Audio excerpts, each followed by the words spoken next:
pledge allegiance. I pledge allegiance to the flag of the United States of America and to the republic for which it stands, one nation, under God, indivisible, with liberty and justice for all. Thank you.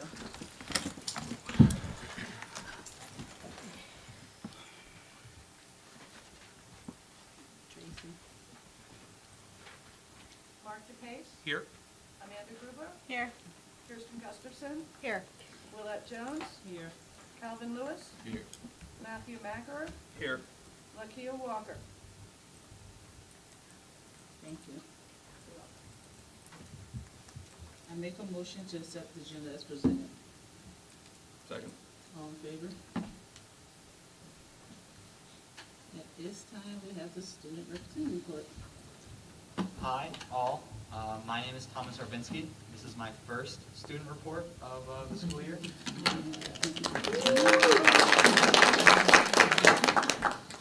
I thought I'd give a little introduction to me. I like to think that I've touched all the good aspects of the Hudson City School District. I'm in a lot of clubs, and I'm a leadership role in almost all of them.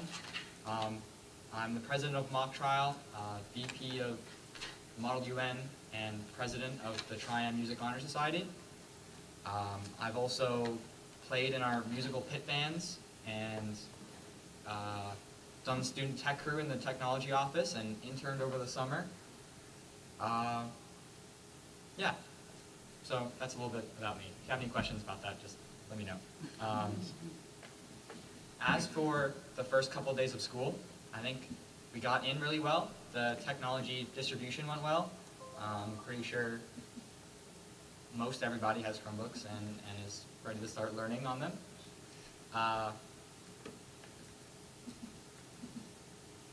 Okay. So as for other things going on, the athletics of the school have kicked off. We had, I think, our first home football game the other week. It went very well. It was very refreshing to have such a full viewing and have a good outcome too, winning 18-0. Very happy. The start of school introduced a new rule to our school, which is a very big change to the daily life of us high schoolers. That rule being the new cell phone rule. I'm not going to, give any opinions on that, but I think it is kind of my duty to make a comment that at least the high school, through my experience, has struggled a little bit with follow-through and being strong in these rules. And I think that if the district or if the high school is going to make these kind of rules that change the daily life of students and, presumably for the better, you can't let, students' resistance to those rules dictate whether or not they happen or not. As for coming events, the Student Council has been just starting to plan our field day. Field day is happening on the 25th of September. All board members are welcome to come. It'd be a good school community event to come see. That week of the 25th, Wednesday being field day, is our Spirit Week. We'll have flyers and notices sent out about that in case people want to know about it. And then Friday is homecoming, homecoming football game. Again, invited to come. Awesome. I hope as many people come as they can. And yeah, I think that's it. Thank you. Thank you. Thank you. Thank you for that. How are people liking the food? Okay, well, yes, that is another thing. The cafeteria has been fantastic. Awesome. I haven't brought food to school yet. Last year I every day brought my lunch, but this year I haven't brought lunch once. So, thank you. Awesome.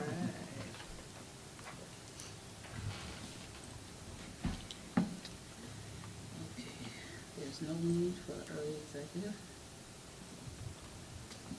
Does anyone have any questions on the personnel? The consent agenda?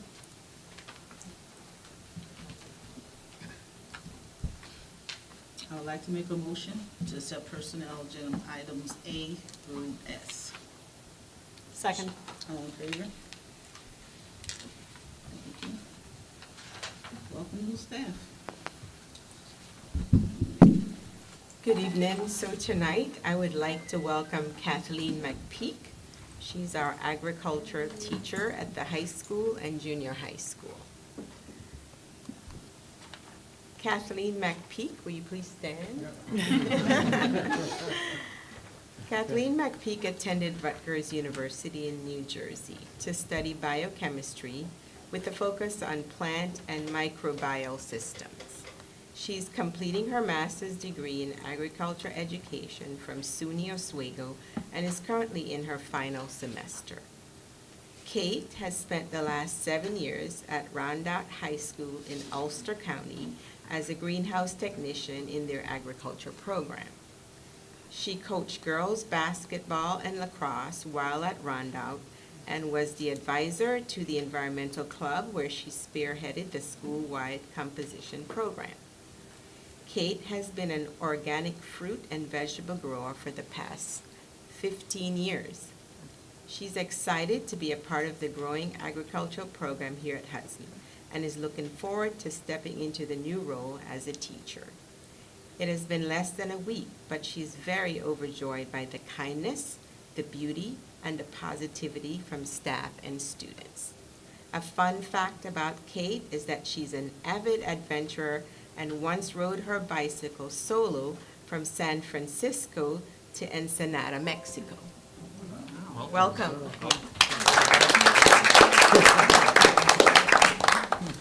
Next, we have Edward Ham, who is a social studies teacher at the high school. Is Mr. Ham here? All right. And next is Miss Jill Turner. Will you Hanley. please? Sorry. I looked at Miss Turner, I'm sorry. I apologize. Miss Jill Hanley, sorry.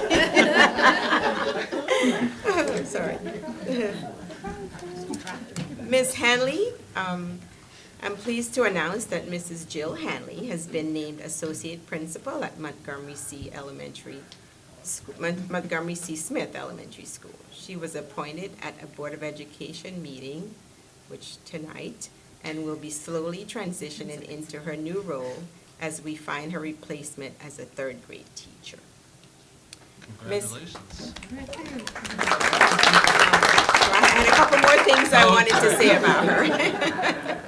She has been an integral part of our school community for many years, serving as a third grade teacher and on many committees. And during this time, she has proven to be an invaluable asset to our school in numerous ways. Educational excellence. Ms. Hanley has consistently demonstrated an exceptional ability to engage students and to foster a love for learning.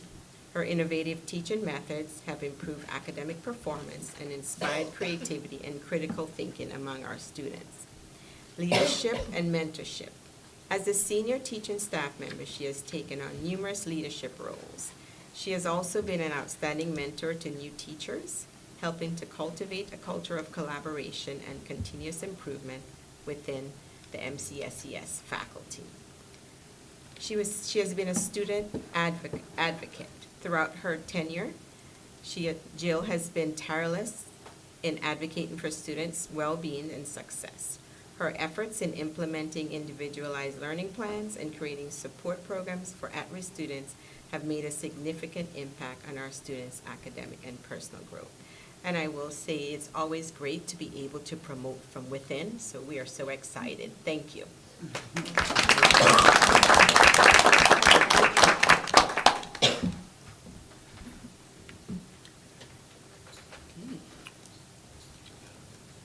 We're about to convene into the public comment period of our meeting, although state law does not require us to hold a public comment period. We've chosen to do so because we believe it's crucial for us to hear from our community members. Having said that, please note the board is here to listen. It's not designed to be a discussion. We will take your questions and concerns seriously and have the proper administrator get back to you. Each speaker is given 3 minutes. Gina Walensky. Hi, you guys probably cringe when you hear my name now, but I am the president of the junior high PTO, and I was wondering if I could hand out our newsletter to you all? Yes, Okay. please. Can I approach the table? Thank you.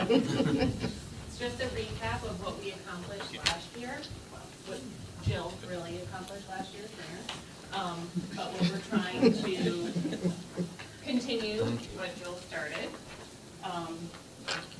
We are always looking for members, so obviously any parents or teachers from the junior high. The other thing we are doing is a fundraiser partnering with Coyote Flaco.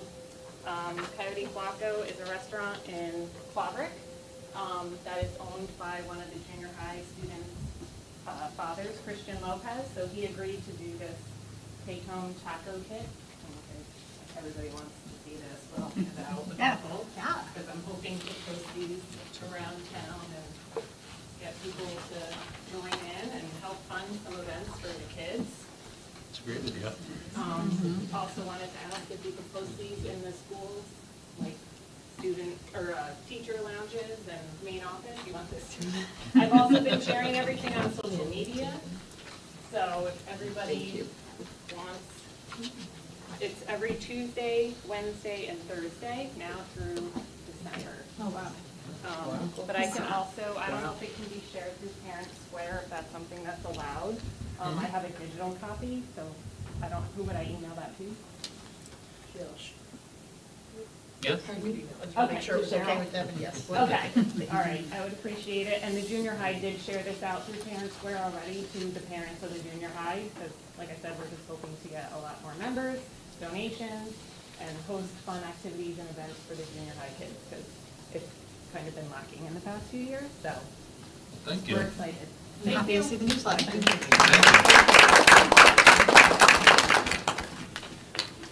Sage Carter. Hi guys. I am here from Hudson Hall to report on some exciting programs we have coming up for the Hudson City School District this fall. We, and I brought flyers, can I hand these out to you, please? The first thing that we're doing is, well, it's actually the last thing that we're doing, but the one that'll come across your desks, which is a performance of a show about the life of Frederick Douglass. We're doing a ticketed public performance on Saturday, November 2nd, but on Friday, November 1st, we're offering the show to the Hudson High School students. So we've invited them to come over to Hudson Hall and enjoy a professional performance about the life of Frederick Douglass. It's very exciting. We have a phenomenal jazz pianist who's doing a new score for the piece, and an incredible actor playing the part of Frederick Douglass. The soprano made Busta Rhymes cry, so it's going to be really, really exciting. So we're thrilled about that. And that's really the only thing that'll probably come directly to your attention, but the Jazz Festival is also starting at the end of September, and we've invited the Hudson City School District Band Program to come, to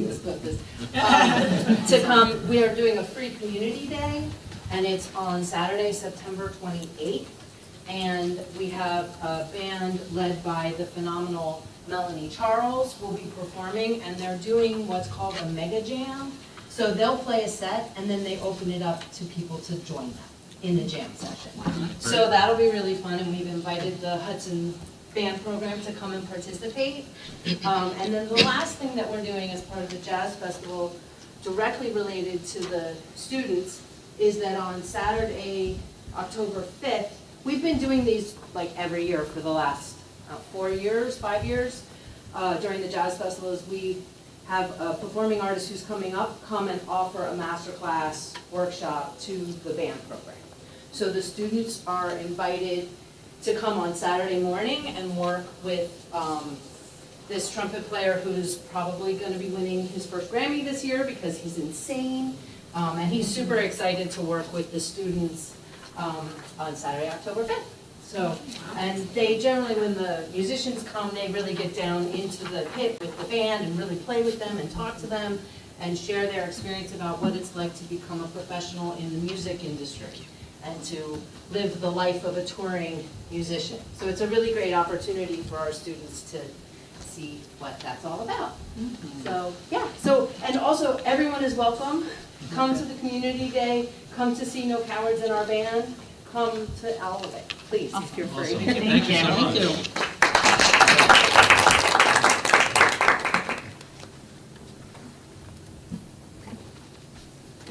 Sage, are there digital copies of these somewhere Yes. if we wanted to like post them on our own social media and stuff Yes, to promote? absolutely. I can send them to you all, and then also Scott Warwald will have the music directly programs as well. And the one for No Cowards in our band has been given also to the administration here. Great. So, yeah, so I'll make sure that those get sent out.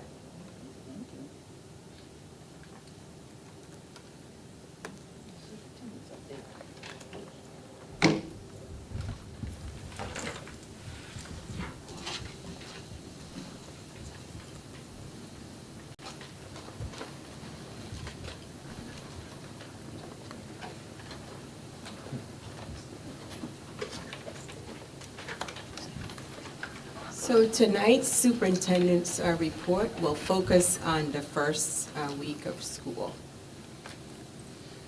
So as you can see, on September 3rd, 2024, we had our district, September 3rd, 2024, we had our superintendent's conference day. So as you can see, the morning was filled with our guest speaker. We had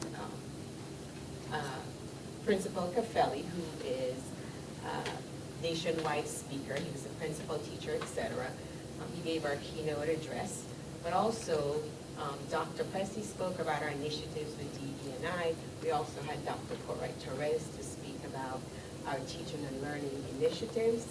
And also, over the summer, we had several professional development that was happening with our teachers and other faculty and staff members. But everything we're doing is focusing around our 6 keys to school improvement. So on the first day of school, was September 4th, here are just some visuals from the first day of school. We had the Hudson City Police to join us to greet our kids as they came. We also had a fraternity group from Albany, Alpha Phi Alpha fraternity, that they reached out to me and said, hey, you know, Hudson's not that far away from Albany. We'd like to come in and help to, just to welcome your students back to school. That was great. Also, there's just scenes of our students and from that day. The students had a wonderful time, our cafeteria, they were so excited to be in there, etc. So we had a great first opening. I wanted to touch a little bit about the cell phone rule. We're not referring to it as a policy because, as you know, policies are made by the board. So therefore, it's just a rule that we have for the high school. So far, it's been well received in the high school. The freshman orientation, at the freshman orientation, there was 90 incoming ninth grade students. And also, our enrollment has increased this year, and it seems like we keep getting new students every day that are registering, so that's fantastic. And so no parents or guardians had concerns regarding the new cell phone. This is a picture of what the cell phone pouches look like. The pouches, their number, students are assigned in the classroom. So what will happen is, students will place the cell phone in the numbered pouch, and at the end of the period, they get their phone, and it can be used during transition and lunch. I've always been taught in leadership that I couldn't just take the cell phone from the students. I kind of wanted to make sure that they still had access to their phone, but understand the importance of them not having a phone during instructional time and its impact on instruction overall. So the students pretty much have warmed up to it. I haven't heard any big confrontations or anything about the cell phone and students refusing, so I haven't heard any negative report. So if a student doesn't place the cell phone in the pouch, the assumption is the phone is in their locker or turned off. The students are aware that if their phone is used or goes off in class, the teacher will ask for it and then go to the office for the remainder, and the phone will go to the office for the remainder of the day. So Mr. Reardon has emphasized to high school staff that they all need to be on the same page to enforce the new rule. And I walked into the high school yesterday, and Mr. Raiden was walking around, and I said, hey, Mr. Raiden, I sent you a text. He said, yeah, I don't have my cell phone because I'm modeling what I expect from students, which I thought was great. So I want to talk a little bit about Blue Hawk Cafe. We re-imaged, the Blue Hawk Cafe, upgraded, and we have a newly renovated, attractive amenities in high school. As you can see, we have different high tables, we have booths going around the windows, we have flexible seating. So now our cafeteria is known as the Blue Hawk Cafe. And so a team and I worked on this for over a year from last year and just brainstorming. And so now we have, really nice cafeteria that our students can enjoy their lunch. And also I want to let you know our food service, the orders, it has increased, Lisa just told me, by 5% so far. And I will ask her to kind of give an update later on in October about where we are with the food service. But everyone is raving about the food choices and the amenities now, and I go in, I see students talking to each other. The cafeteria is doing just what we expected it to do this year. So it's been a great opening with that so far.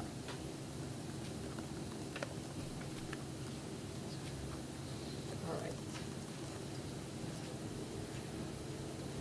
Yeah.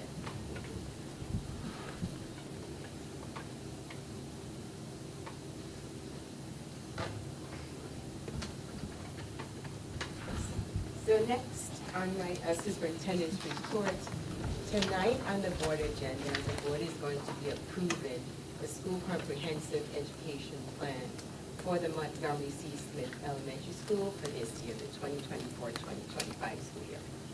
And in the future, Mr. Brenneman will come and talk about the SEP plan, where they are. He will give updates along with me. So this year, how did we get here?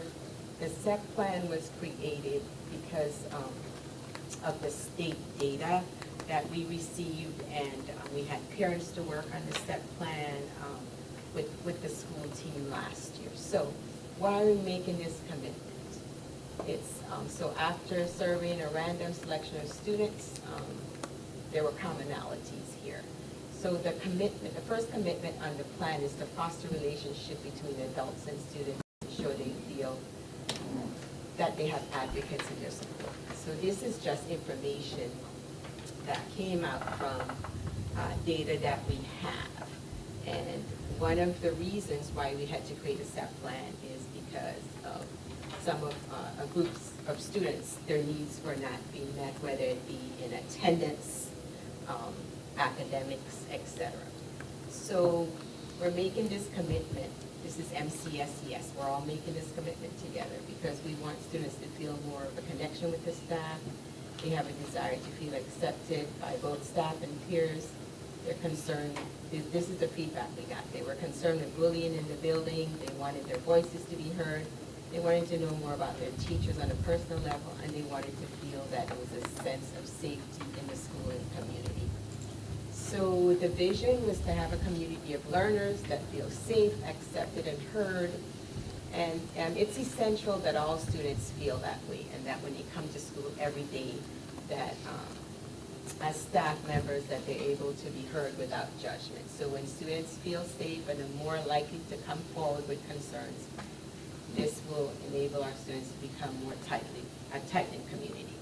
And so this information was also given to me in conjunction with Mr. Brenneman. He helped to create this update for the SEP for tonight too.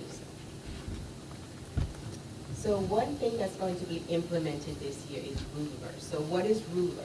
Ruler is an approach to social and emotional learning.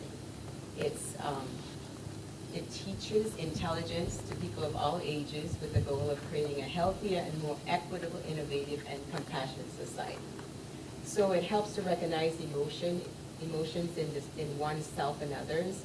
It helps us to understand the causes and the consequences of the emotion. Labeling emotion with a nuanced vocabulary, its expression of emotions in accordance with cultural norms and social context.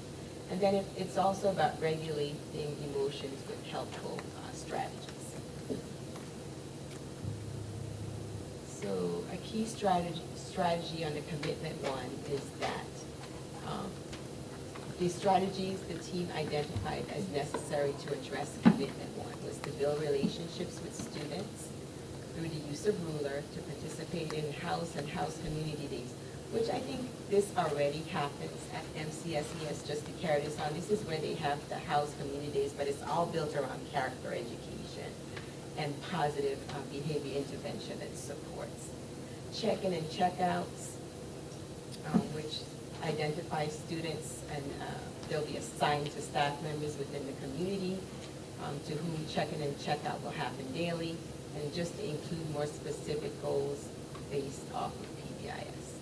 So the fourth one will be to foster family connections. So families, and specifically Hispanic, with whom schools has not connected with, will be communicated by the beginning of October, and they'll be invited to family success planning meeting at the MCSE. So building relationships with students through the use of ruler during daily morning meetings. This will happen. So as you can see, the implementation will be, they'll expand ruler with the additional faculty. They expand the ruler committee with additional faculty members. They'll continue training staff on ruler and faculty members. They'll have teachers review their schedules to identify times, approximately 20 minutes to plan daily morning meetings using the ruler program. They'll offer family training, implementing ruler charter at home specifically for the Hispanic families. They'll audit classroom for a mood leader and class charters with a 95% of having the mood leader posted. And then there'll be professional learning communities, or PLCs. They'll examine social emotional learning data, including sent out of class referrals and other pertinent data to determine the ruler effect, and especially on Hispanic students. The reason why there's a repetition of especially Hispanic students is because those were the students that the data came back that we need to do a better job of serving at MCSES. So to key strategy number one, building relationship with students throughout the use of ruler during the daily morning meetings. Again, you can see it's all about ruler, media, ruler online, research, developing trauma-sensitive classrooms. So they'll use What Works Clearinghouse article on the importance of morning meetings, funding for family charter night, and then scheduling will be a professional development morning meetings and family night. So we planned this out last year. I know today Mr. Brandman met with teams of teachers to start talking about PLCs, what they would look like. So this is at the beginning stages, but again, everyone will be updated ongoing as to how it's going by the school principal, and I'll join him, or he may bring some of his team members to join him. So refining house community days, the implementation, this is key strategy 2. So house celebration days with house partnerships, etc., sitting next to each other, again with focus on Hispanic and multicultural themes that will be used among classes and collaboration of activities. There'll be scheduled house community days when partnership works together on activities connected to our character education words using a diverse text. We also have positive behavior in schools committee, which will continue to provide focus and resources for exploring the words throughout the year. So character words will also be streamlined to feature a ruler emotion in multiple languages to bridge a connection between behavior and emotional regulation. I hope that you can follow the pattern to see.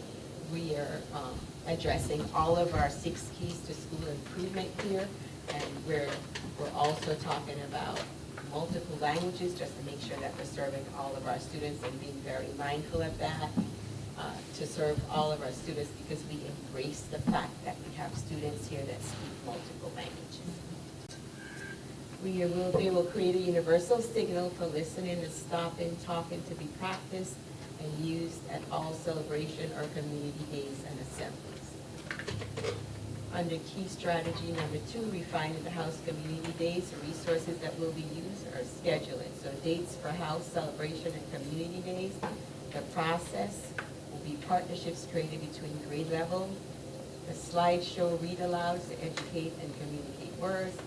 The process will be continued PBIS, or positive behavior in schools character education committee. And then research, caring, school community, what works clearinghouse evidence report. Under key strategy number 3, check-in and check-out, and check and connect. The implementation would look like counselors, staff, and the PBIS team will review the check-in and check-out sheets to reflect more specific goals.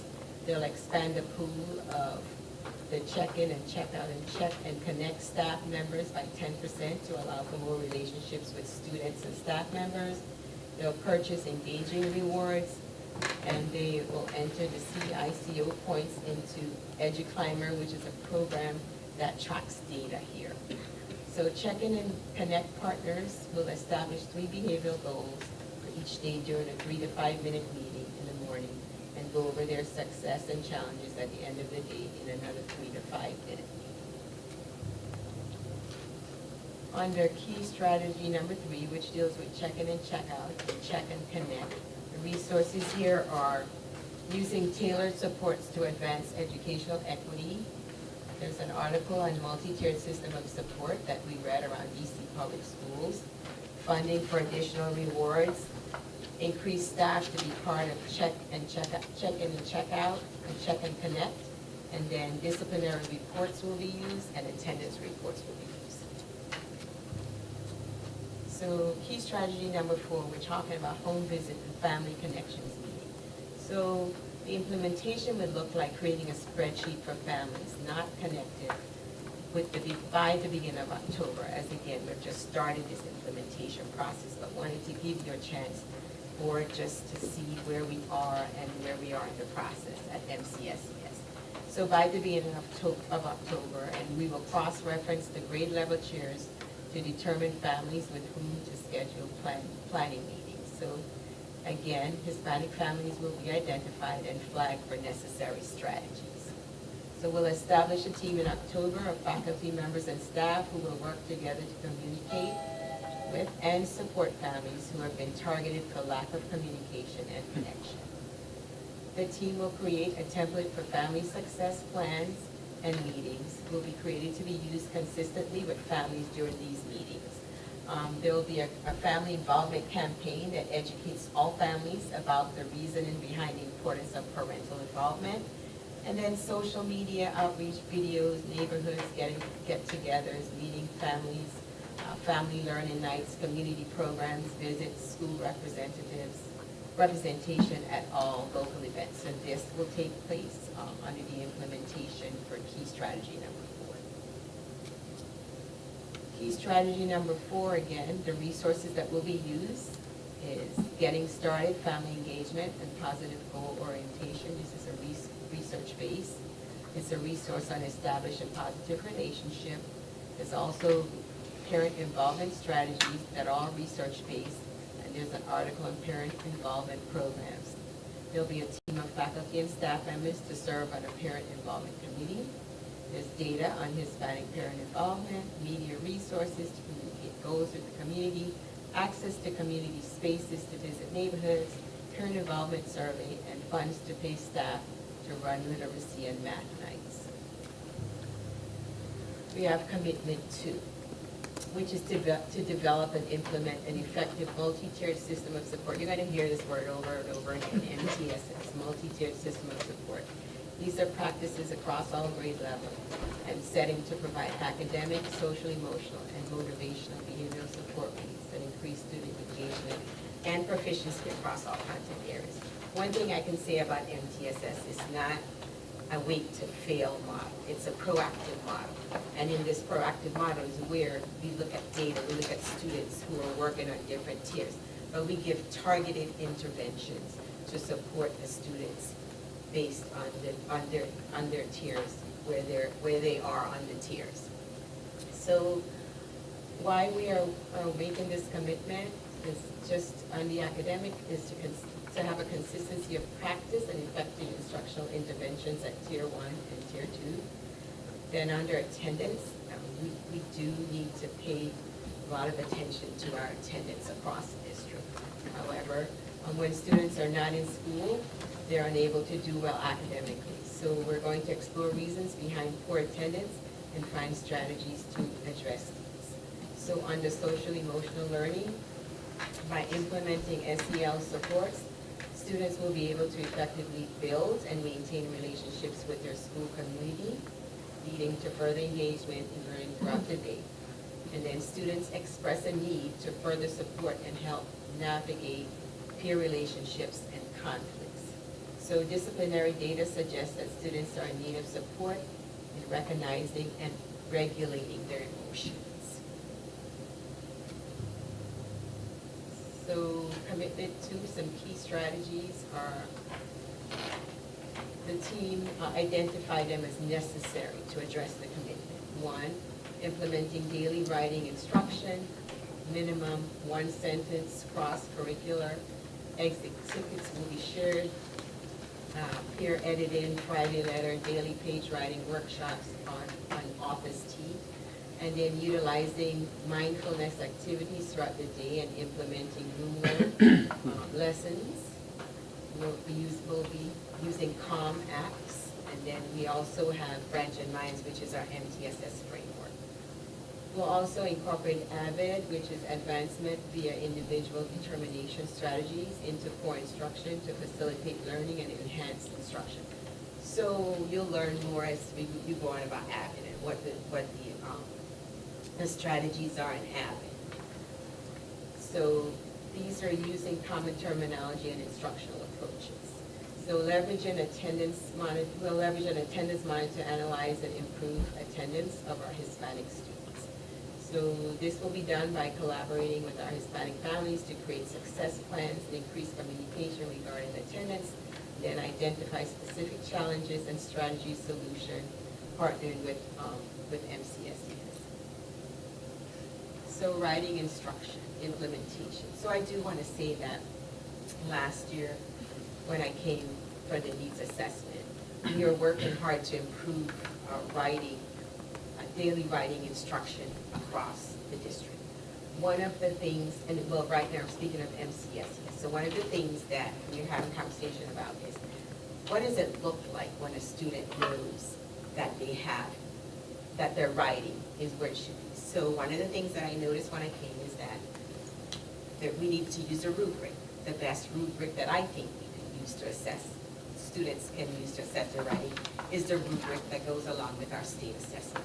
So one of the things that I had a conversation this year with Mr. Brenneman is about, in elementary schools, we have to get those rubrics and take them to the students' desks so that the students can see, when I'm through with my writing piece, is it a 1, a 2, a 3, or a 4? And what things are needed under each, what things are needed in my writing based on the score that I received. So they're also self-assessing along the way. This might not make sense to some right now, but we're going to explain this more. But we have to have, we have to improve our writing across the district and how we are teaching writing in our classrooms across the district. So some implementation in the daily writing structures at the elementary school is that teachers evaluate where in the day to fit writing, a record as recorded in the grade level meeting notes. So they'll offer yearly professional development to teachers on best practice. And Dr. Corright-Torres and I Dr. Corright-Torres is working on this year too. So we will have refine these strategies and really be able to come back again and report to you where we are with this. So they determine which writing strategy is best practice and is most appropriate for each grade level. And then students in grades 2 to 5 are writing for a minimum of 15 minutes daily in a variety of content areas. And they're also journaling during morning meetings weekly to encourage writing and mindfulness. As you know, writing can be taught throughout all curricular areas. So that is what we are hoping to embark on consistently. Even if we may not have a specific writing block, Writing can be taught to reading, writing can be taught to math, writing can be taught to social studies, and writing can be taught to science, all areas. So the implementation of the daily writing, so here's some resources, teaching academic content and literacy to English learners. Again, flexible scheduling, professional development, PLCs or professional learning communities, or the use of teaching and learning coaches, and grade level meetings to discuss data and implementation of curriculum strategies. So under utilizing mindfulness, activities throughout the day and implementing ruler lessons. Each class will establish a classroom charter at the beginning of the year. At the end of each trimester, classes will revisit and revise their charters as a classroom community. Each classroom will schedule a morning meeting to review ruler lessons and revisit the mood meter. Admin and counselors will use restorative conferences to support students experiencing conflicts with peers. There'll be a blueprint conference will be used to promote emotional regulation and build empathy. And that professional learning communities will examine social emotional learning, or SEL data, to determine the effectiveness of the ruler program, especially on our Hispanic students. So on the key strategy 2, utilizing mindfulness activities throughout the day and implementing ruler lessons. So some resources are Ruler, Child Study Center article on efficacy and innovation of Ruler, COM app subscription, and Ruler or coaching support. Under commitment 2, incorporating AVID strategies in the core instruction, what would that look like? Survey teachers from each grade level to see which components of AVID school-wide they would like to keep, adjust, or get rid of. To compile a list of AVID strategies and protocols that are both useful and practical to standardize instructional practices across grade levels. Create non-negotiables for each grade level and the school to implement, and then to roll out usage of AVID strategies to parents at back-to-school night and throughout the year. Key strategy 3 under commitment 2 is, again, incorporating AVID strategy into the core curriculum. So the resources that are going to be used is an AVID coach, and then a shared driver document that outlines AVID strategies for the teachers to reference. Key strategy 4, leveraging attendance monitor to analyze and improve attendance of our Hispanic students. So the implementation will be the use of data for our Hispanic students, target families with children who are chronically absent, 18 plus days, and develop success plans for those families. To host family success plans, or FSPS, with every student with chronic attendance challenges. To create attendance professional learning communities that includes teachers and health office staff personnel, in addition to counseling staff personnel. We'll ensure PLC meetings regularly. They review attendance data and create additional action steps in addition to FSPSs. And then we utilize the attendance officer to contact the Hispanic families of chronically absent students to identify specific challenges and strategize solutions, partnering with the school. This is leveraging the attendance monitor to analyze and improve attendance of Hispanic students. So the resources here will be district attendance liaison, and then scheduling bi-weekly attendance professional learning communities, or PLCs.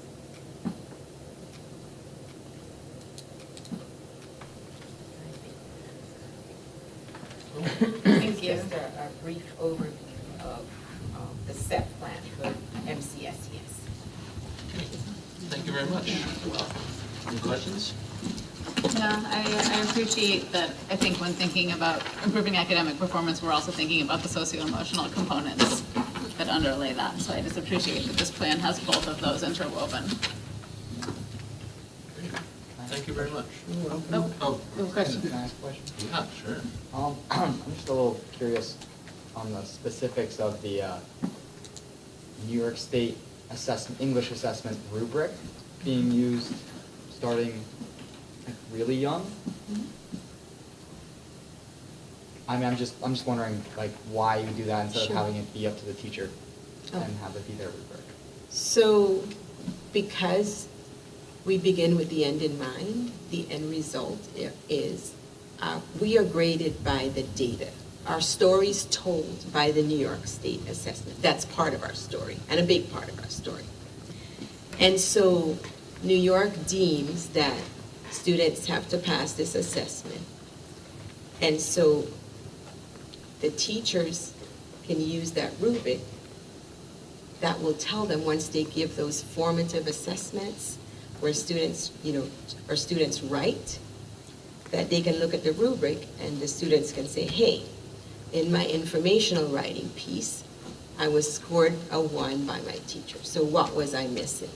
So according to the New York State test, it says an informational piece of writing should have these different components. So if I received a 1 as a third grader on my writing from the teacher when they score my writing, I'm going to be able to take this rubric and see, why didn't I make a 4, or why didn't I make a 2, or why didn't I make a 3? And then that helps to guide them on what should be included in an information, a persuasive writing. So that's why.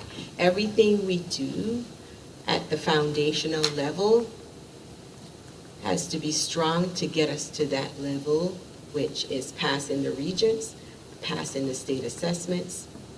So that's the end where we want to be. So we have to prepare students. Just like on that website, they have item analysis. They have models of what the test would look like. Everything, and it's all based on standards. So everything we do has to be based on the New York State standards. But if we go on that website, that gives us exemplar writing, what it should look like. It will help to prepare our students. I'm not saying that teachers should teach from that, but teachers should look at that because that's the end result of where we want students should be, to be. Are there any barriers to executing this at this point? We've got the staffing spelled out. We and have, everything. MCSES has everyone and everything they need Okay. to. Awesome. Thank you very much. Okay. Consistent agenda. Anybody, any questions? I'd like to make a motion to approve consistent agenda items A through G. All in favor? Casey?